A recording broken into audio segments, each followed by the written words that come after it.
Subscribe करें और bell दबाएं ताकि कोई खबर रह न जाए।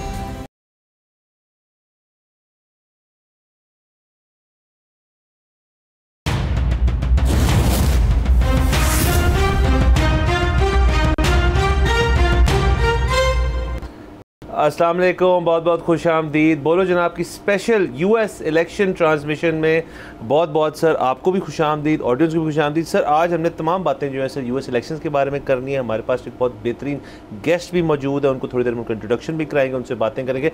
लेकिन सर आपको सर अभी तक सर इलेक्शन फील्स आ रही हैं? इलेक्शन फील्ड्स तो आ रही हैं, लेकिन मैं आज ना सीखना चाहता हूँ कुछ।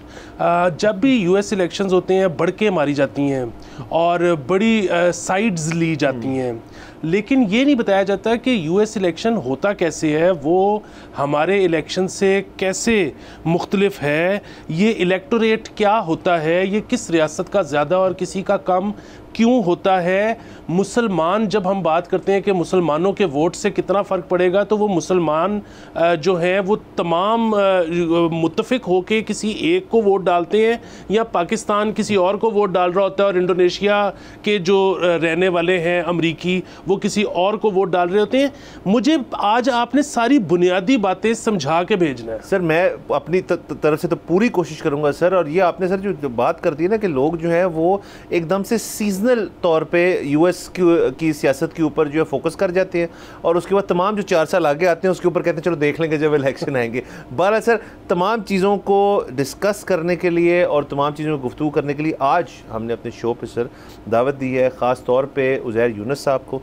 उज़ैर साहब को इंट्रोडक्शन कराता हूँ सर के प्रिंसिपल है द एशिया ग्रुप के। एशिया ग्रुप मैं बताता जाऊँ एक लीडिंग सर एडवाइजरी फर्म है जो दुनिया की तमाम बड़ी तरीन कंपनीज़ को इस चीज़ पे एडवाइस करती हैं कि आपने एशिया के अंदर आके अगर एक्सपेंशन करनी है, एडवाइजरी करनी है या किसी किस्म की चीज़ करनी है तो वो उज़ैर यूनुस साहब जो हैं उसके प्रिंसिपल हैं नंबर 1। उसके अलावा अपना पॉडकास्ट भी चलाते हैं यूट्यूब के ऊपर पाकिस्तानी के नाम से, और एक बहुत रिनाउंड इकोनॉमिस्ट हैं। उज़ैर साहब बहुत शुक्रिया आपने हमें ज्वाइन किया, वेलकम टू द शो। शुक्रिया बहुत बहुत। ऐसा शुरू करते हैं, जैसे अली के बहुत सवाल आते हैं, हम आज कोशिश कर रहे हैं कि आज के शो में हम जो बेस है बेसिकली वो ले डाउन कर दें कि यूएस का जो इलेक्शन है वो नंबर 1 जिस भी मुल्क में जमहूरी निज़ाम होता है उसके अंदर कुछ उनके क्वर्क्स होते हैं, कुछ चीज़ें होती हैं जो हमेशा से फॉलो हो रही होती हैं। यूएस के अंदर हमने एक हमेशा से ट्रेंड देखा है, आप एल गोर की बात कर लें, हिलरी क्लिंटन की बात कर लें, तो पॉपुलर वोट जो होता है वो वाहिद एक ऐसी चीज़ नहीं है जिसकी बुनियाद पर आप प्रेजिडेंट इलेक्ट होते हैं। इलेक्टोरल कॉलेज जो है उसकी बेसिस पे आप जाके फिर प्रेसिडेंसी संभालते हैं। तो सबसे पहले तो अगर अली के लिए ख़ास तौर पे और मेरे लिए भी आप प्लीज़ ये बताते चलें कि how does it differ from the Pakistani system, and number 2 कि इलेक्टोरल कॉलेज जो है इसेंशली होता क्या है?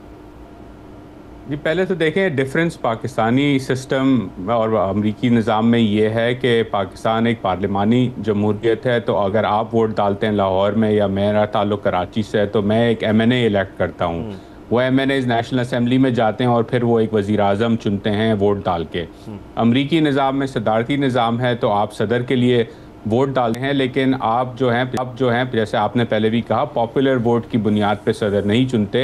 हर स्टेट का अपना एक इन्फ्लुएंस है इलेक्टोरल कॉलेज के अंदर, और लोग अपने स्टेट के अंदर वोट डालते हैं।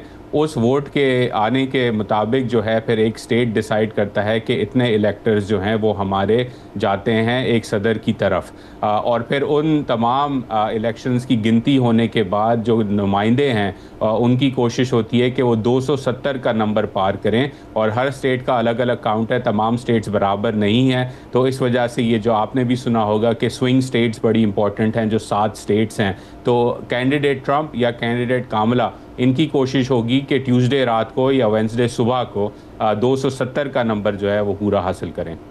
अच्छा उज़ैर, हम पाकिस्तान में बैठकर और फिल्में देखकर तो हमें ऐसा लगता है कि अब इलेक्शन जितना करीब आ चुका है, इस वक्त शायद पॉलिटिशियंस ये अपने दिमाग से फ़ैसला नहीं कर रहे होंगे कि क्या करना है, किस स्टेट में जाकर क्या कहना है, बल्कि कोई डेटा साइंटिस्ट होंगे जो उनको बता रहे होंगे कि इस वक्त आपने जो ये बात की थी उसकी वजह से इस स्टेट में ये जो है लोगों के इमोशंस हैं, तो अब आप करें कि इसके बरखिलाफ़ कोई चीज़ कहें या उसी को डबल डाउन कर दें। क्या इस बात में सच्चाई है? देखिए, इस पे हम कह सकते हैं 3 इलेक्शंस जो है ना अमेरिका में लड़े जाते हैं कम्युनिकेशंस के तौर पे। जो एक कैंडिडेट अपना पिच देता है वोटर को, पहला कम्युनिकेशन जो है वो नेशनल मीडिया में कवर होता है। आप CNN खोल लें या आप कोई भी इंटरनेशनल मीडिया आउटलेट खोल लें, न्यूयॉर्क टाइम्स पढ़ लें, तो वो नेशनल कवरेज आपको दे रहा है पूरी मुल्क अमेरिका में क्या बात है, बड़े टॉपिक्स। दूसरा लेयर जो है इलेक्शन का वो है आपके स्टेट लेवल का, कि स्टेट लेवल पे जो है क्या बातचीत हो रही है। मिशिगन के वोटर की इश्यूज अलग हैं, एरिज़ोना के अलग हैं, टेक्सास के अलग हैं, तो वहाँ कैंडिडेट क्या बात कर रहा है। और टेक्नोलॉजी की वजह से अब जो तीसरा लेयर आ गया है इलेक्शन के अंदर वो है माइक्रो टारगेटिंग का, कि क्योंकि डेटा साइंस जैसे आपने कहा सोशल मीडिया का दौर है, लोगों का डेटा बहुत ऑनलाइन मौजूद है, तो कैंडिडेट फिगर आउट कर सकता है कि यार इस कम्युनिटी के अंदर इन लोगों के ये इश्यूज़ हैं, तो मैं जाके यहाँ इनसे ये बात करूँगा या करूँगी, और इस दूसरी कम्युनिटी में जो पड़ोस में ही है 1 घंटे की ड्राइव की दूर पर है, वहाँ जाके मैंने मुख्तलिफ बात करनी है क्योंकि उनका इशू सेट अलग है। तो एक वक्त पे हम कह सकते हैं कि 3 इलेक्शंस जो हैं अमेरिका में इस वक्त चल रहे हैं, और ये बड़ा महंगा इलेक्शन है, 12 से 15 अरब डॉलर का खर्चा हो रहा है इस इलेक्शन के अंदर। अच्छा जैसा ये तो एक जो चीज़ आपने बड़ी अच्छी तरह से निशानदेही की कि सोशल मीडिया का दौर इस वक्त है, लेकिन बाकायदगी से ये कहना सच होगा कि पिछला जो इलेक्शन था या ज़्यादातर उससे पिछला, जब डोनाल्ड ट्रंप साहब इलेक्ट हुए थे प्रेसिडेंट, तो उसके अंदर उन्होंने सही तरह पहली दफ़ा इस मशीन को इस्तेमाल करके अपने आप को इलेक्ट करवाया था। अच्छा, उसके बाद ज़ाहिर है वो अनपॉपुलर रहे, जो बाइडन जो थे वो प्रेसिडेंट बन गए, लेकिन इस दफ़ा क्या डोनाल्ड ट्रंप जो है वो इसी मशीनरी को, सोशल मीडिया की और उनकी जो बेस है जिसको वो अपनी कंट्रोवर्शियल चीज़ों से अपीज़ करते हैं, उससे वो नंबर जो है जो आपने जिक्र किया 270 का, वो ले पाएंगे या उनको एडिशनल टूल्स चाहिए इस दफ़ा अपनी जीत को पक्का करने के लिए? देखिए, एक कम्युनिकेशन साइट पे तो हम कह सकते हैं कि ब्रॉडली स्पीकिंग जो मेन स्ट्रीम एनवायरनमेंट है वो बड़ा एंटी ट्रंप है, और उसकी कई वजूहात हैं, काफ़ी हर चीज़ें हुई हैं। जनवरी 6 का बड़ा किरदार है उस हॉस्टाइल एनवायरनमेंट को क्रिएट करने में। तो उनकी पार्टी ने फिर कोशिश की कि अब हम किधर जाएं, तो वो ऑनलाइन मीडियम्स की तरफ आए, और वहाँ उनको एक बढ़तरी मिल गई कि इलॉन मस्क जो हैं, जो एक्स के ओनर हैं, वो उनका साथ देने लग गए। तो एक्स पे उनको बड़ी भरपूर तरह से एक तरह से एम्प्लीफिकेशन मिली है पिछले कई हफ्तों के अंदर। लेकिन उनका जो एक कोर मसला है डोनाल्ड ट्रंप का, वो ये है कि उनकी बेस तो रॉक सॉलिड है, यानी कि कोर जो जियाला सपोर्टर है या इंसाफियन पाकिस्तानी ज़बान में सपोर्टर है, वो तो उनके साथ खड़ा है, लेकिन आपको नया वोटर लाना है अपनी तरफ। और वो जो नया वोटर है बिलखसूस ख़वातीन के अंदर, बिलखसूस इमिग्रेंट कम्यूनिटी के अंदर, वो उनको इतना ज़्यादा मिल नहीं रहा, जिसकी वजह से अभी तक जो है ही स्ट्रॉन्ग। लेकिन जो कॉन्टेस्ट है वो इस वक्त टाई की सूरत में, स्टेटिस्टिकली पोल्स हमें बता रहे हैं कि इस वक्त ये कहना बड़ा मुश्किल है कि किसको बढ़तरी मिलेगी, क्योंकि दोनों तरफ जो बेस है वो लॉक्ड है, उसको टारगेट किया जा रहा है। लेकिन जो छोटी कम्युनिटीज़ हैं उनको पढ़ना, उनके साथ पोल डेटा कलेक्ट करना, ये बड़ा नामुमकिन सा काम है। तो उस पर कोई कुछ नहीं कह सकता कि वो किस तरफ वोट डालेंगे एंड में। अच्छा उज़ैर, आज से हफ्ता डेढ़ पहले तो हमें इस तरह की खबरें मिल रही थी कि अमेरिका की बैटिंग वेबसाइट्स पर ट्रंप साहब का के जो ऑड्स हैं वो 4/7 यानी कि 53 पैसे हैं, बहुत ज़्यादा वो फेवरेट थे। तो ये ऐसा पिछले 1-1.5 हफ्ते में क्या हुआ है कि अब आप कह रहे हैं कि बड़ा नेक टू नेक है मुकाबला? देखिए, बैटिंग साइट पे तो पहला मसला ये हुआ है कि वो जो पॉली मार्केट है, जो कि सबसे बड़ी मार्केट है बैटिंग की, वो क्रिप्टो पे चलती है। तो सदर ट्रंप जो है उनकी पॉलिसी क्रिप्टो के लिहाज से काफ़ी ज़्यादा फ्रेंडली समझी जा रही है। तो जो क्रिप्टो के बॉयज़ हैं या ब्रोज हैं, उन्होंने उनकी तरफ बैट करना शुरू कर दिया, तो वो मार्केट स्क्यू हो गई। दूसरा इशू जो पिछले 10-12 दिन में या पिछले 2 हफ्तों में हुआ है, वो उनकी कुछ रैलीज़ हैं जहां उन्होंने या उनके साथ जो लोग आए हैं उन्होंने बड़े बयानात जो दिए हैं वो बड़े अपसेटिंग हैं लोगों के लिए। फॉर एग्ज़ाम्पल, अभी रिसेंटली न्यूयॉर्क की रैली के अंदर उन्होंने पोर्टोरिको को या पोर्टोरिकन्स को कहा कि वो कचरे वाले लोग हैं या कचरे की नुमा लोग हैं। अब ये जो पोर्टोरिकन कम्युनिटी है पेंसिल्वेनिया में, ये तकरीबन 2-2.5 लाख का नंबर है इनका, और पेंसिल्वेनिया एक स्विंग स्टेट है। तो अगर आप 2.5 लाख लोगों को कचरा कहेंगे इलेक्शन से पहले, तो जाहिर है वो आपको फ़र्क पड़ेगा कैंपेन के अंदर कि आपने उनको गुस्सा कर दिया है। इसी तरह कुछ दिनों पहले रैली पे रूडी जूलियानी, जो डोनाल्ड ट्रंप के बड़े करीब समझे जाते हैं, उन्होंने कहा कि फ़लस्तीनियों को 2 साल की उम्र में बताया जाता है कि यहूदी और इजराइलियों को मारें। तो अब एक तरफ डोनाल्ड ट्रंप मिशिगन में मुसलमानों से मुलाकात कर रहा है, दूसरी तरफ जो है उसका जो करीबी दोस्त है, स्पोक्स पर्सन है रूडी जूलियानी, वो कह रहा है कि फ़लस्तीन तो यहूदियों को मारने की ट्रेनिंग देते हैं अपने बच्चे को 2 साल की उम्र में। तो ये इनसे मिस स्टेप्स हुए हैं कम्युनिकेशन के, जहां बात आगे बढ़ी है। तीसरी बड़ी चीज़ जो हुई है वो ये हुई है कि उनके जो करीबी फॉर्मर एड्स थे, फॉर एग्जांपल जॉन कैली जो उनके चीफ ऑफ स्टाफ रह चुके हैं, उन्होंने कहा कि डोनाल्ड ट्रंप मेरे नज़दीक एक फाशिस्ट है और इसको वोट देना जो है वो बड़ा गलत होगा। तो जॉन कैली ने ये बात की, माइक पेंस ने ये बात की। अभी लोग कह रहे हैं कि आने वाले दिनों में शायद जॉर्ज बुश तो सदर हैं रिपब्लिकन पुराने, वो भी ऐसी कोई बात शायद कर जाएं। तो इससे भी बड़ा फ़र्क पड़ा है कि जो right of centre non Trump voter है रिपब्लिकन पार्टी का, वो भी सोचने पे आमादा हो गया है कि अगर ट्रंप के करीबी लोग कह रहे हैं कि ये फैशिस्ट है तो क्या हमें इसको वोट देना चाहिए कि नहीं। बिल्कुल। अच्छा, उससे पहले कि हम इस बात पे जाएं कि पाकिस्तान को एग्जैक्टली इस इलेक्शन से क्या फ़र्क पड़ता है, इस वक्त की मौजूदा हुकूमत जो है उनको कौन सा प्रेसिडेंट ज़्यादा सूट करेगा, उससे पहले मैं चाह रहा हूँ कि हम ज़रा लेआउट कर लें कि इस इलेक्शन के जो कोर इश्यूज़ हैं वो बताए जा रहे हैं कि एक तो नंबर 1 इज़राइल और फ़लस्तीन की जो एक जंग चल रही है, नंबर 1। नंबर 2 अबॉर्शन एक बहुत बड़ा इशू है इस दफ़ा। गन कंट्रोल वगैरह तो एक हमेशा अमेरिकी इलेक्शन के अंदर एक चीज़ चलती है। तो क्या आप आइडेंटिफाई करते हैं कि बेसिकली यही 2 मेजर इश्यूज़ जो हैं यही आउटकम जो है उसको डिसाइड करेंगे? अर्ली वोटिंग तो होगी, उसके अंदर तो बेसिकली जैसे बेस की जो बात हो रही है उन्होंने तो उधर पक्की बेसिस को वोट डाल दिया। अब जो वोटर है वो क्या इन इश्यूज़ जो मैंने हाईलाइट किए हैं उनकी बेसिस पे अपना वोट डालेगा या और भी मज़ीद इश्यूज़ हैं इसके अलावा? देखिए 6.5 करोड़ लोगों ने ऑलरेडी वोट अपना डाल दिया है, यानी कि इलेक्शन जो है वो 5वें दिन में, मैच तो चल रहा था 5वें दिन में दाखिल हो गया है। जहाँ तक गज़ा और फ़लस्तीन और इज़राइल के मामले की बात है, ये हम भूल जाते हैं, इस पे बड़ा लिटरेचर एकेडमिक मौजूद है और इस पे पोलिंग भी बहुत ज़्यादा हुई है कि अमरीकी इलेक्शन में फॉरेन पॉलिसी रिलेटेड जो टॉपिक्स होते हैं ब्रॉडली स्पीकिंग वो टॉप 10 में मुश्किल से आते हैं और ये बात कंसिस्टेंटली हमने देखी। हाँ, जहाँ अरब अमेरिकन वोटर है मिशिगन का फॉर एग्ज़ाम्पल, या पेंसिल्वेनिया में जो जूइश वोटर है या मुसलमान वोटर है, वहाँ मार्जिनस पे थोड़ा फ़र्क पड़ सकता है। लेकिन ब्रॉडली स्पीकिंग जो टॉप 3 इश्यूज़ हैं वो इस वक्त मईशत और महंगाई है, वो अबॉर्शन है और उसके साथ साथ वो इमिग्रेशन है। ये 3 बड़े इश्यूज़ हैं जिन पे इलेक्शन इस वक्त लड़ा जा रहा है और इन दोनों पार्टीज़ के अंदर इन तीनों पे एक पॉइंट ऑफ व्यू पाया जाता है। फॉर एग्जांपल डोनाल्ड ट्रंप के लोग और रिपब्लिकन्स का नंबर 1 इशू इस वक्त इमिग्रेशन है और डेमोक्रेट साइड पे नंबर 1 इशू इस वक्त अबॉर्शन है और इस पे कैंपेन की जा रही है। और इसमें जो है हम देख रहे हैं कि दोनों तरफ टर्नआउट बहुत ज़्यादा हो रहा है। डेमोक्रेट्स की साइड पर ख़वातीन का टर्नआउट ऑलरेडी बहुत ज़्यादा नज़र आ रहा है अर्ली वोटिंग के अंदर, जिस पे लोग उम्मीद लगाए हैं कि अगर ख़वातीन ज़्यादा नंबर में वोट डाल रही हैं तो इसका मतलब है कि वो अबॉर्शन के टॉपिक पे निकली हैं और बाय एक्सटेंशन बाय प्रॉक्सी हम कह सकते हैं कि वो डेमोक्रेट्स को वोट डालेंगी। और रिपब्लिकन साइड पे जो अर्ली वोटर टर्नआउट नज़र आ रहा है उस पर लोग कह रहे हैं कि वो बॉर्डर कंट्रोल और इमिग्रेशन जो डोनाल्ड ट्रंप का प्लान है कि मैं इलीगल इमिग्रेंट्स को डिपोर्ट करूँगा, उस पर वोट ज़्यादा पड़ रहा है। तो अभी तक तो ये माहौल है अमेरिका के इलेक्शन के अंदर। Number 1 issue is economy for everybody और फिर रिपब्लिकन्स के लिए इमिग्रेशन और डेमोक्रेट्स के लिए अबॉर्शन है। सर एक अबॉर्शन पे एक फॉलोअप मेरा, तो जो रिपील हुआ था रो वी वेड 2022 में, और वो भी एक सुप्रीम कोर्ट का ऑब्वियसली एक मैंडेट था, लेकिन again it was driven by obviously जो कंजर्वेटिव रिपब्लिकन की जो एक ख्वाहिश थी उसके तहत वो सारा, क्योंकि जो बेंच था उसके अंदर 2 सीटें खाली हुई, वो फेल हुई और वो एक बुनियादी तौर पे कंजर्वेटिव जजेस उसके अंदर आए।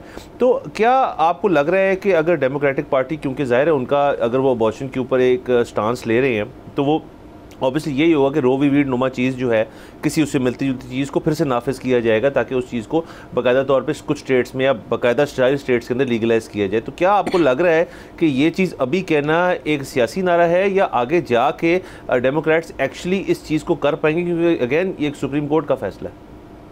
असद ये सियासी नारा नहीं है, ये सुप्रीम कोर्ट का फैसला इसलिए था कि रो वी वेड एक सुप्रीम कोर्ट का केस था और फिर अगेन आपने शुरू में बात की कि पाकिस्तान और अमेरिका में मुख्तलिफ निज़ाम कैसे चलता है। तो अमेरिका में जब सुप्रीम कोर्ट की कुर्सी खाली होती है जस्टिस की तो सदर नॉमिनेट करता है, सेनेट उसकी कॉन्फर्मेशन करती है। पाकिस्तान में तो बाय सीनियरिटी और अब थोड़ी सी चेंजेस आई हैं तो अलग अलग तरीका है। तो लेजिस्लेशन नहीं मौजूद थी। कामला हैरिस का और डेमोक्रेट्स का वादा ये है कि अगर वो ऑफिस में आई और अगर उनके पास कांग्रेस के अंदर और सेनेट के अंदर मेजॉरिटी हुई और कानून उनकी डेस्क पे भेजा गया इस चीज़ को इंश्राइन लेजिस्लेटिवली इंश्राइन करने में, तो वो उस पर दस्तखत करेंगी। लेकिन ये काम ऑलरेडी काफ़ी सारी रियासतों में ऑलरेडी शुरू हो गया है जहां abortion is on the state level ballot box, जैसे कि विस्कॉन्सिन है स्टेट, ओहायो है, इन सारे इलाकों में ये ऑलरेडी इशू है जहां स्टेट्स के लेवल पे लोग इस पे लेजिस्लेट कर रहे हैं और उस पर वोट डाल रहे हैं। तो मैं समझता हूं कि ये सियासी मानार नहीं है। अगर उनकी मेजॉरिटी होगी तो मैं समझता हूं अगले 12 महीने में ये इस पे मूव करेंगे और इसको कानून बनाएंगे। अच्छा उज़ैर, आपने जिस तरह से पहले कहा कि नंबर 1 इशू जो है वो रिपब्लिकन्स के लिए तो वो इकॉनमी है। अच्छा, अब इकॉनमी जो है उसके 2 पहलू हैं। एक तो रिपब्लिकन्स इस दफ़ा ही नहीं, पिछली दफ़ा भी इमिग्रेशन पर तो उनकी सबसे जो स्ट्रॉन्ग लाइन थी वो उन्होंने ली थी। लेकिन एक और चीज़ ट्रंप साहब ने की थी अपने दौर में कि उन्होंने चाइना के इंपोर्ट के ऊपर बहुत ज़्यादा ड्यूटी या शायद पाबंदी लगा दी थी। अच्छा, अब बात यह है कि अभी थोड़े दिन पहले उनका एक और बयान भी आया जिसमें उन्होंने कहा है कि वो शायद यूरोप के साथ भी यही करने का इरादा रखते हैं। अब जाहिर है कुछ लोग बहुत खुश होते होंगे इस तरह की बात से, क्योंकि उनको लगता होगा कि इसके नतीजे में अमेरिका के अंदर फैक्ट्रीज लगेंगी और ज़्यादा नौकरियां पैदा होंगी। लेकिन दूसरी तरफ पिछले टेन्योर के बाद शायद ये भी तासुर पाया गया हो कि अच्छा हमने चाइना से चीज़ें मंगवानी बंद कर दी तो महंगाई तो हो गई, लेकिन शायद उतनी जॉब्स जनरेट नहीं हुई जितनी उम्मीद रखी जाती थी। तो क्या ये दोनों मतलब ये वाला खौफ भी पाया जाता है वहाँ पर? ये बिल्कुल पाया जाता है, बल्कि डेमोक्रेट्स ने तो इस पे कैंपेन भी किया है और लोगों को याद दिलाया है कि इंडिपेंडेंट इकोनॉमिस्ट जैसे पीटरसन इंस्टीट्यूट है यहाँ वाशिंगटन में, उन्होंने रिसर्च की। तो और भी यूनिवर्सिटीज़ पेंसिल्वेनिया में, बाकी यूनिवर्सिटीज़ के इकोनॉमिस्ट ने रिसर्च की कि डोनाल्ड ट्रंप का जो टैरिफ्स का टैक्स का प्रपोजल है इंपोर्ट्स के ऊपर, चीन के ऊपर बिलखसूस, उसकी वजह से एवरेज अमरीकी घराने को $3,500 से $4,000 का नुकसान होगा सालाना। और ये बात डेमोक्रेट्स ने बार बार याद लोगों को क्योंकि ये जो प्रपोजल है ये बड़ा ख़तरनाक है। दूसरी चीज़ उन्होंने जो याद दिलाई है बिलखसूस मिडवेस्ट के रूरल इलाकों में, वो ये है कि अगर आप चीन पे टैक्स लगाएंगे इन चीज़ों का तो चीन भी आप पे टैक्स लगाएगा। चीन अमेरिका से क्या ख़रीदता है? सोयाबीन ख़रीदता है, फार्म की प्रोडक्ट्स ख़रीदता है, गोश्त ख़रीदता है, बिलखुसूस सूअर का गोश्त ख़रीदता है। तो अगर वो उन पे टैक्स लगाने लग जाएगा तो जो रूरल अमेरिका है वो उनको याद दिला रहे हैं कि डोनाल्ड ट्रंप की पॉलिसी की वजह से आपका भी बड़ा नुकसान होगा। और वो पिछली दफ़ा हुआ भी था, इस पर टिट फॉर टैट टैरिफ्स लगे थे चीन की तरफ से। तो ये बहस चल रही है। लेकिन एक चीज़ पे जो कंसेंसस है दोनों पार्टीज़ के अंदर, ये पाकिस्तानी अवाम के लिए जानना बड़ा ज़रूरी है, वो ये है कि चीन के साथ अमेरिका जो है वो अपनी इकोनॉमिक रिलेशनशिप को महदूद करने की कोशिश कर रहा है। और इस बात पे दोनों पार्टीज़ में इत्तेफाक है कि हम चीन के साथ वो उस तरीके की रिलेशनशिप नहीं रख सकते जो पिछले। बिल्कुल। अच्छा उज़ैर साहब, यही आपका पॉइंट जो है ये चीन वाला और पाकिस्तान से ताल्लुक है, इससे हम वापस आएंगे। अभी जाना है हमने ब्रेक के ऊपर, प्लीज स्टे विद अस।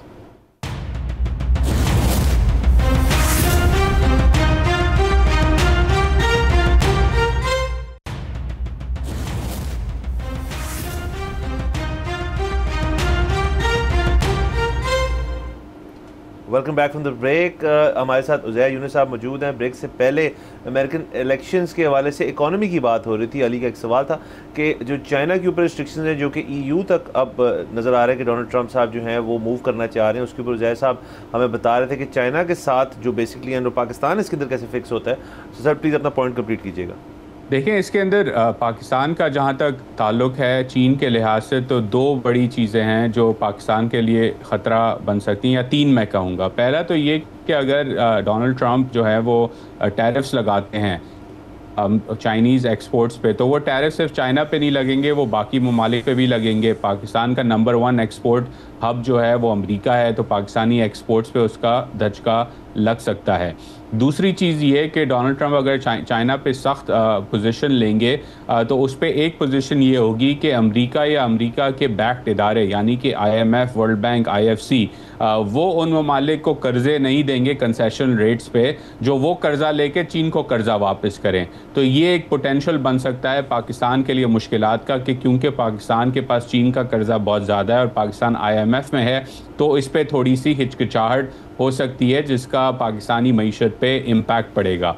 तीसरा बड़ा इशू जो है वो मैं समझता हूँ डोनाल्ड ट्रंप और कामला हैरिस दोनों की एडमिनिस्ट्रेशन में पाकिस्तान के लिए मसला बनेगा, वो ये है कि पाकिस्तान और चीन की जो डिफेंस कोऑपरेशन है उसके ऊपर पाकिस्तानी कंपनीज पे सैंक्शंस लग सकती हैं। अभी कुछ दिनों पहले भी सैंक्शंस लगी थी बैलिस्टिक मिसाइल डेवलपमेंट प्रोग्राम के ऊपर, और मैं समझता हूँ कि ये इशू बढ़ता रहेगा क्योंकि पाकिस्तान और चीन के गहरे डिफेंस ताल्लुकात हैं, और उसकी वजह से अगर अमेरिका चीन को कंट्रोल में करने की कोशिश करता है बिलखुसूस नेशनल सिक्योरिटी डोमेन में, तो उस पर पाकिस्तानी कंपनीज पे भी सैंक्शंस का इशू बढ़ सकता है।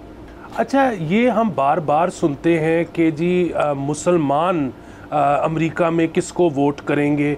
अच्छा, ये जो मुसलमान हैं ये क्या सब एक ही किसी कैंडिडेट को वोट करते हैं? मतलब इंडिया के सारे मुसलमान तो किसी एक पार्टी के वोटर नहीं हैं, तो अमेरिका में क्या होता है? इसमें देखिए मुसलमान का ऐसा कोई वोट हिस्टोरिकली नहीं रहा अमेरिका के अंदर। ये फ़लस्तीन की जंग की वजह से जो इजरायली बर्बरियत चल रही है फ़लस्तीन में, इसकी वजह से ये इशू उभर के सामने आया है। लेकिन इस जवाब देने से पहले तारीख़ पे थोड़ा हमें देखना चाहिए कि ये पैटर्न है क्या।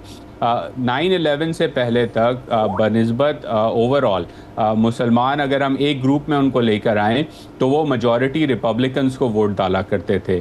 इराक़ की जंग की वजह के बाद बिलखुसूस अरब मुसलमान वो डेमोक्रेट्स की तरफ आ गए, और 2020 के अंदर अगर हम मिशिगन का डेटा उठा के देखें तो जो 2 लाख अरब अमेरिकन्स थे मिशिगन के अंदर, जो ओवरऑल मेजॉरिटी है मुस्लिम पॉपुलेशन का उस स्टेट के अंदर, 67% ऑफ देम वोटेड फॉर जो बाइडन। इस वक्त का जो पोलिंग डेटा हमारे पास आ रहा है अरब अमेरिकन का मिशिगन के अंदर, वो दिखा रहा है कि about 38% want to vote for Kamala Harris, another 38% want to vote for Donald Trump, और बाकी या थर्ड पार्टी के हैं या कहते हैं हमने वोट ही नहीं डालना। ये एक ग्रुप है। अगर हम एशियंस का ओवरऑल स्टेटिस्टिक्स अमेरिका में उठा के देखें, इस कम्युनिटी को कहा जाता है आपी community, Asian American and Pacific Islanders. इसमें पाकिस्तानी अमेरिकन भी हैं, इंडियंस भी हैं, बांग्लादेशी भी हैं, इंडोनेशियंस भी हैं, वियतनामीज़ भी हैं, वगैरह वगैरह।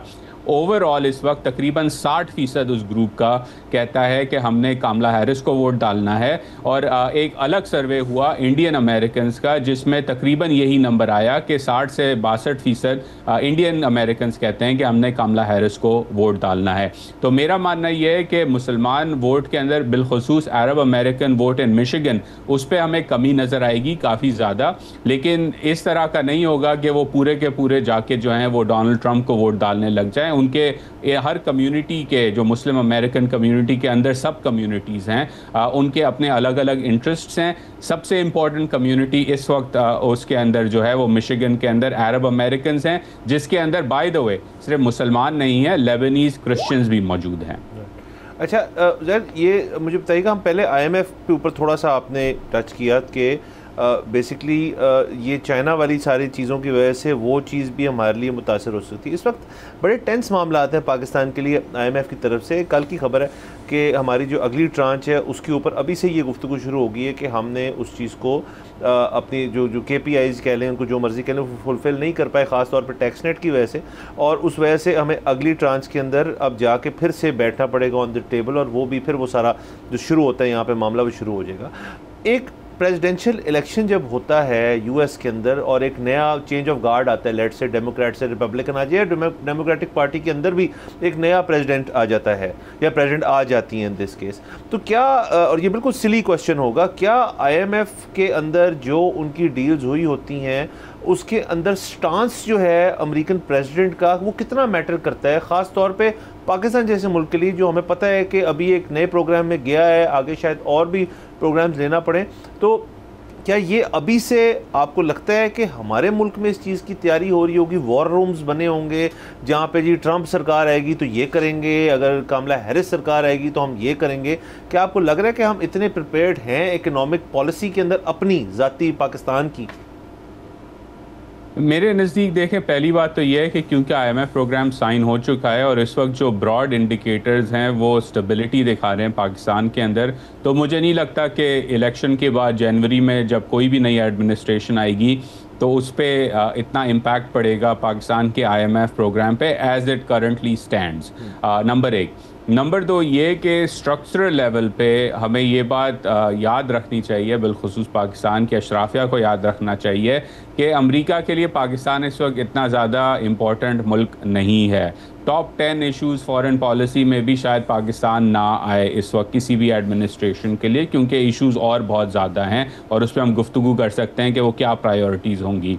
लेकिन जहाँ तक आपका डायरेक्ट सवाल है कि क्या पाकिस्तान में तैयारी एज सच हो रही है कि क्या इम्प्लिकेशंस हो सकती हैं अमेरिका के इलेक्शंस की पाकिस्तान पे, बिलखुसूस खित्ते के ऊपर, मुझे नहीं लगता कि वो डिटेल में एज सच एनालिसिस हो रहा है। सरफेस लेवल पे हो रहा है कि जी ट्रंप आ जाएगा तो किसकी छुट्टी हो जाएगी, किसकी रिहाई होगी, किसका नहीं रिहाई होगी, और अगर कामला आएंगी तो फिर क्या हम वैसे ही कंटिन्यू करेंगे जैसे जो बाइडन के साथ किया था। मुझे लगता है वो डिटेल में काम नहीं हो रहा, लेकिन सरफेस लेवल पे बड़ी ब्रॉड अजम्पशंस हैं जिन पे मैं एटलीस्ट अग्री नहीं करता।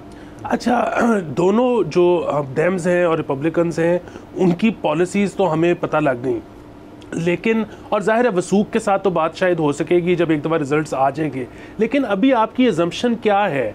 दो जो सबसे बड़े कैंडिडेट्स हैं उनमें से एक का खातून होना एडवांटेज है या डिसएडवांटेज है, और एक मतलब उसी का स्याह फार्म होना एडवांटेज है या डिसएडवांटेज है? ख़ास तौर पे इसलिए क्योंकि आप जिस तरह से कह रहे हैं कि सबसे बड़ा काम इलेक्शन में होता है नई जनरेशन को, जिसने पहली दफ़ा वोट करना है उसको अट्रैक्ट करना। देखें, इसमें फिर 3 ग्रुप्स की हमें एनालिसिस करना चाहिए।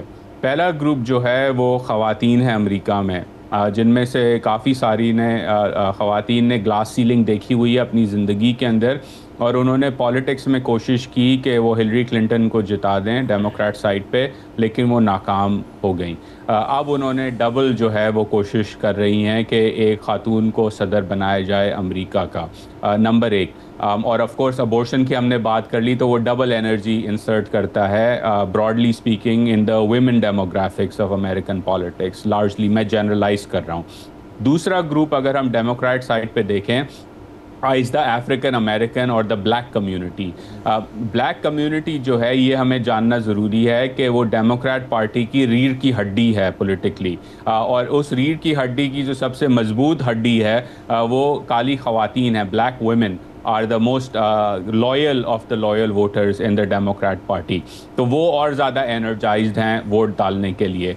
जहाँ आ रहा है वो आ रहा है उन लोगों से, बिलखुसूस वाइट रिपब्लिकन से जो कि नॉन कॉलेज एजुकेटेड हैं, यानी कि उन्होंने हाई स्कूल ख़त्म की या शायद हाई स्कूल भी ख़त्म ना की हो। वहाँ रेसिज्म का एलिमेंट, वहाँ मिसोजिनी का एलिमेंट कि हम एक औरत को नहीं बनने देंगे, और उसकी अक्कासी जो है ट्रंप और उनके दोस्तों की बयानात में भी हमें नज़र आती है, वो दूसरी तरफ हमें नज़र आ रही है। लेकिन बाय एंड लार्ज जो अमरीकी सबर्बन इकॉनमी है या अमरीकी कोर डेमोक्रेट वोटर है वो बड़ा एनर्जाइज्ड है इस दफ़ा, क्योंकि वो चाहते हैं कि ना सिर्फ एक खातून सदर बने बल्कि एक अफ्रीकन अमेरिकन खातून सदर बने। और ये चीज़ फिर हमें थोड़ी बहुत इंडियन कम्युनिटी में भी नज़र आती है, क्योंकि ऑफ कोर्स कामला हैरिस की जो वालदा हैं वो एक साउथ एशियन वुमन है, इंडियन ओरिजिन की खातून है।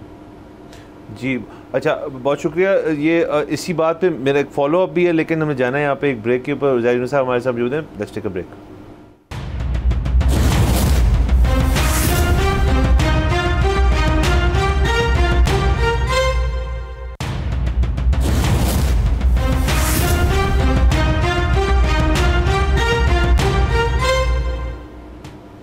Welcome back from the break. अच्छा उज़ैर साहब, एक जो पिछली हम बात कर रहे थे, जो अली का सवाल था कि एक ख़वातीन हो, ब्लैक अमेरिकन वुमन हो, उसको प्रेसिडेंट बनाया जाए। हिलरी क्लिंटन की बारी तो ये चीज़ कामयाबी से नहीं हो पाई। उसके अंदर ज़ाहिर है डिबेट है जो हमने पहले डिस्कस कर ली, popular vote versus the college. अच्छा एक बात बताएं कि एक और चीज़ भी तो 2016 से लेके अब तक हुई है कि एक तो लेफ़्ट विंग एक मौजूद थी अमेरिका के अंदर, एक अल्ट्रा लेफ़्ट भी हमें उभर के नज़र आई है, जिसके अंदर LGBTQ मूवमेंट के अंदर एक उसका हिस्सा कहा जा सकता है, ट्रांस मूवमेंट जो है उसके अंदर कहा जा सकता है, और वो भी सोशल मीडिया और बाकी चीज़ों के थ्रू में बहुत ज़्यादा नज़र आई है। तो मैं जानना चाह रहा था अगेन फॉर पर्सनल नॉलेज और हमारी ऑडियंस के लिए भी कि जो अल्ट्रा लेफ़्ट पार्टीज़ हैं, क्या वो ये कहना बिल्कुल ठीक है जी कि वो प्योरली डेमोक्रेटिक वोटर हैं, या ये भी एक बात इसके अंदर आ रही क्योंकि वो बिल्कुल एक नई जनरेशन के लोग हैं और वो पॉलिटिकली शायद इतने अवेयर या इतने इन्वेस्टेड नहीं है, वो अपने कॉज में ज़्यादा इन्वेस्टेड हैं, तो आया वो वोटर्स भी हैं या नहीं है? वोटर्स बिल्कुल हैं और बड़ी तादाद में significant chunk of them are Democrats.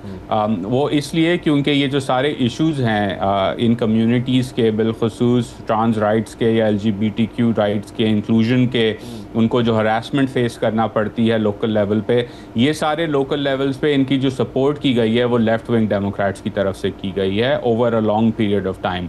और रिपब्लिकन पार्टी क्योंकि उसका जो कोर है वो वाइट इवेंजेलिकल क्रिश्चियन है और उसके साथ साथ एक वाइट मेल डोमिनेटेड सोसाइटी की बात ज़्यादा करता है, तो इस वक्त तक जो है वो उन्होंने उस कंस्टिट्यूंसी को कैप्चर नहीं किया बल्कि उनको एंटागनाइज ही किया है। और ये बात हमें जो है largely speaking people of colour बिलखुसूस अफ्रीकन अमेरिकन और लाटिनोज में भी नज़र आती है कि क्योंकि रिपब्लिकन पार्टी जो है वो इतना ओवर्ट रेसिज्म करती है, इतना ओवर्ट जीनोफोबिया प्रमोट करती है इमिग्रेंट्स के ख़िलाफ़ कि बाय डिफ़ॉल्ट आप उस कम्युनिटी को हार जाते हैं। फॉर एग्जाम्पल आपने भी देखा होगा, आपके नाजरीन ने भी, कि डिबेट के अंदर डोनाल्ड ट्रंप कहता है कि जो हेशियन इमिग्रेंट्स हैं ओहायो के अंदर वो लोगों के कुत्ते बिल्लियाँ खा रहे हैं।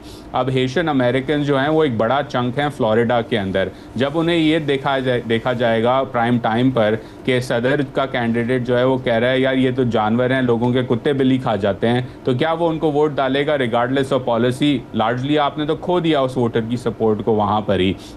इसी तरह अभी रिसेंटली JD वैंस जो वाइस प्रेसिडेंट नॉमिनी है डोनाल्ड ट्रंप के, वो जो रोगन की पॉडकास्ट पे जाते हैं और कहते हैं कि मुसलमान इतने ज़्यादा आ गए मिनेसोटा के अंदर कि अब वो अजानें दे रहे हैं ऑफिस के अंदर, और वो ऐसी उन्होंने बात की जैसे कोई शरिया लॉ लगने वाला है, जो कि एक ट्रोप है इस्लामोफोबिया का। तो जब आप इस तरह की बातें करते हैं तो शायद कोई मुसलमान आपकी तरफ आने का सोच भी रहा हो, लेकिन मेजॉरिटी में जो है आप उनको खो जाते हैं क्योंकि वो सुनते हैं ये बात और कहते हैं यार ये तो हम इंसान ही नहीं समझते। ये शायद दुनिया के सबसे महंगे इलेक्शंस होते हैं, अमेरिका के इलेक्शंस, और जाहिर है पूरी दुनिया इनसे असरअंदाज होती है, तो गर्मा गर्मी तो हमेशा से होती है। लेकिन हमने ये देखा है कि जब एक दफ़ा रिज़ल्ट आ जाता है तो फिर कोई ज़्यादा उसको उसके बाद कंटेस्ट करता नहीं। क्या ये इस दफ़ा भी ऐसा ही रहेगा? लेकिन या आपको लगता है कि ये अब गर्मा गर्मी इतनी बढ़ गई है कि पाकिस्तान वाला मामला भी हो सकता है कि रिज़ल्ट आने के बाद लोग मानने से इनकार कर दें? ये 2020 में हुआ था और जनवरी 6 जो है वो उसी डोनाल्ड ट्रंप का ना मानने का नतीजा था, जिस पे माइक पेंस ने जो है वो बड़ी बहादुरी और दिलेरी का मुजाहरा करते हुए इलेक्शन को सर्टिफाई किया। उसके बाद से जो है अमेरिका में ये जो इलेक्शन डिनायल का एक पर्सपेक्टिव है रिपब्लिकन पार्टी में, ये बढ़ता रहा है। और इस दफ़ा दोनों पार्टीज़ ने पूरी की पूरी तैयारी की हुई है कि वो चैलेंज करेंगे अलग अलग जगहों के रिज़ल्ट्स को अगर वो करीब होते हैं। तो मेरा एनालिसिस ये है कि अगर ये इलेक्शन का रिज़ल्ट बहुत करीब होता है, 2020 की तरह का होता है, तो हम देखेंगे कि पाकिस्तान की तरह अमेरिका में भी कोर्ट्स में लोग जाएंगे, वोट्स को चैलेंज करेंगे, वोट्स की गिनती वापस करवाएंगे, और ये भी इम्कान है कि वायलेंस भी हमें थोड़ा देखने को मिले। झलक अभी से नज़र आ रही है कि कुछ स्टेट्स के अंदर, ओरेगन फॉर एग्जांपल, वहाँ बैलेट बॉक्सेस को ऑलरेडी कई जगहों पर आग लगाई जा चुकी है। अच्छा, ये तो लेट्स होप ऐसी चीज़ें ना हो, एक स्मूथ टर्न ऑफ पावर हो। और हमने मतलब एक इलेक्शन अभी यहाँ पे कराया जिसके अंदर हमें फिर 45, 47, 48 भी देखना पड़ा और धांधली के भी नारे देखने पड़े। होपफुली वहाँ पे ऐसे ना हो। अच्छा, बट चलें इसी से हम ज़रा सेगवे कर जाते हैं इनटू पाकिस्तान कि अब ये तो हमने बात कर ली कि मैशी तौर पे पाकिस्तान और IMF के ताल्लुकात किस तरह मुतासर हो सकते हैं या नहीं हो सकते। एक सियासी पहलू भी इसका डेफिनेटली है, जो जैसे पाक पैक्ट जो है उसका भी आप जिक्र कीजिएगा कि उन्होंने इंडोर्स किया रिपब्लिकन पार्टी को, और उसके साथ साथ एक ये भी नैरेटिव जो है पाकिस्तान के अंदर और दुनिया के तमाम जो पाकिस्तानी डायस्पोरा ये पैदा हो रहा है कि जी डोनाल्ड ट्रंप आएंगे तो बानी PTI भी शायद फिर आ जाएंगे, कि कोई एक उनकी दोस्ती है, कोई एक व्हाट्सएप ग्रुप है जिसपे मतलब ये बातें जो है शेयर हो चुकी हैं। मुझे तो नहीं पता कि इसके कोई हकीकत है, यकीनन कोई हकीकत नहीं होगी, लेकिन ये एक नैरेटिव बिल्ड हो रहा है। तो आपके ख्याल में ऐसी कोई बात है कि डोनाल्ड ट्रंप साहब जो हैं वो कुछ सॉफ्ट कॉर्नर रखते हैं बानी PTI के लिए? पहले तो देखें, एक चीज़ ये कहना ज़रूरी है कि जो कांग्रेस के अंदर रेजोल्यूशन पास की गई ओवरवेलमिंग मेजॉरिटी के साथ पाकिस्तान के ऊपर रिगार्डिंग ह्यूमन राइट्स डेमोक्रेसी, और उसके बाद जो अभी ये रिसेंटली कोई 60 के करीब कांग्रेसमैन ने लेटर भी लिखा बाइडेन एडमिनिस्ट्रेशन को, जिस पे सवालात पूछे गए कि पाकिस्तानी जमहूरियत और ह्यूमन राइट्स के ऊपर अगर पार्टिजन लेंस हम उससे हटा दें तो मेरा मानना ये कि ये पाकिस्तानी अमेरिकन डायस्पोरा की एक मैच्योरिटी और ग्रोइंग इन्फ्लुएंस का एविडेंस है। और ये अच्छी बात है कि अमेरिका में जो पाकिस्तानी हैं वो अब अमेरिकी सियासी निज़ाम और उसके चलने के तरीके को जान गए हैं और उस पर अपना इन्फ्लुएंस एग्जर्ट कर रहे हैं। अब वो हम इख्तलाफ कर सकते हैं कि क्या इस तरह एग्जर्ट करना चाहिए इन्फ्लुएंस या नहीं, लेकिन ये ओवरऑल स्ट्रक्चरली अच्छी बात है। दूसरी चीज़ ये है कि इस वक्त अमेरिका में तकरीबन 7.5 लाख के करीब या 7 लाख के करीब अमेरिकन पाकिस्तानीज़ रहते हैं, जिनमें से 2/3 रफली स्पीकिंग सेंसस डेटा के मुताबिक सिटीजन्स हैं, यानी कि वो वोट डाल सकते हैं। अब क्योंकि अमेरिका का इलेक्शन 7 बेसिक स्विंग स्टेट्स के अंदर फोकस करेगा, तो हमें ये देखना चाहिए कि पाकिस्तानी अमेरिकन क्या इन स्टेट्स के अंदर बड़े क्वांटिटीज़ में रहते हैं। पेंसिल्वेनिया में, मिशिगन में इसका आंसर है नहीं। ज़्यादातर जो रहते हैं वो टेक्सास में रहते हैं, न्यूयॉर्क में रहते हैं, कैलिफोर्निया में रहते हैं, बड़े शहरों में रहते हैं, जहाँ की सियासत जो है वो इस इलेक्शन में प्रेसिडेंशियल लेवल पे इतनी इन्फ्लुएंस नहीं करेगी।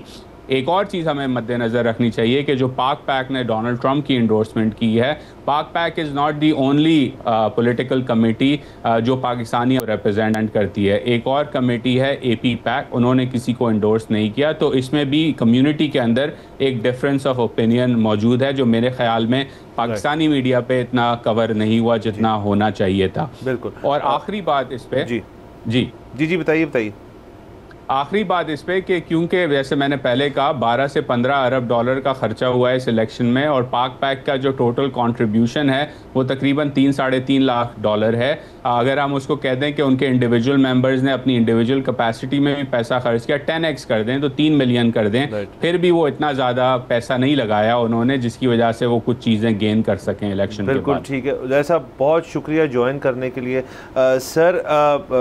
जैसा आपने सारा, मेरे ख्याल में जो आप शुरू में आपका जो खदशा था कि मुझे सारी बेस वगैरह सब कुछ ठीक कर दें, आई थिंक उन्होंने बाकायदगी से बड़ी ज़बरदस्त तरीके से हमें आज एक्सप्लेन कर दिया ऑडियंस को भी। जी बिल्कुल, सिर्फ एक मसला हुआ है कि हमने बजूके से चिड़िया का शिकार किया है। हम बहुत ही बड़े इकोनॉमिस्ट हैं, हमने उनसे बहुत बुनियादी सवाल किए, लेकिन फ़ायदा ये हुआ है कि मैं आज कुछ सीख के घर जा रहा हूँ। सर वो कहते हैं ना, जब इकोनॉमिक्स आप पढ़ना शुरू करें तो आपकी बेसिस स्ट्रॉन्ग होनी चाहिए, तो ज़ाहिर साहब ने बेसिस, लेकिन सर ये शुरुआत है, इंशाल्लाह इनको फिर भी हम बुलाएंगे और फिर इनसे ज़रा टेक्निकल बातें जो उन पर भी गुफ्तगू करेंगे। हमारा वक्त आज के लिए ख़त्म हो जाता है, कल आपसे इंशाल्लाह फिर मुलाकात होगी। इजाज़त दीजिएगा, खुदा हाफिज़।